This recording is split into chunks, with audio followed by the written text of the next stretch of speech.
ኢትዮጵያ መስቀልን ከመቀበሏ በፊት ህዝቦቿ ለአማልክት ይሰግዱ ነበር።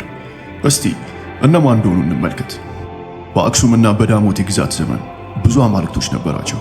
ከነሱም ውስጥ በዋነኝነት የሚጠቀሱት አሽታር ወይም አታር ተብላ የምትታወቀው የመራባትና ህይወት የመስጠት አምላክ ነበረች።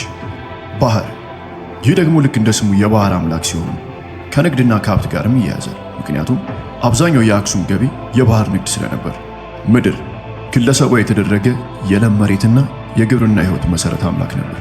ከጎናቸው በባልደረባነት ዛት ባዳር የተባለች ከሳባውያን ባህሎች የተዋረሰች የህልም ትንቢት፣ የዱር ፍየሎች፣ የአየር ወቅቶች ለውጥ የመሳሰሉት አምላክ ነበረች። ነገር ግን አክሱም ወደ ወታደራዊ ግዛትነት ሲያድግ አንድ ጣዖት ከሁሉም በላይ ተነሳ። ማህር ወይም መሐረም የጦርነት አምላክ ሲሆን የነገስታቶች ጠባቂ፣ የግዛቱ ሰይፍ እንደሆነም ያምናሉ። እነዚህ ጣዖቶች ተረት ተረት ብቻ አልነበሩ፣ ከአፈር ወለል በታች ለዘመናት የተቀበሩ የእምነት ማሚቶ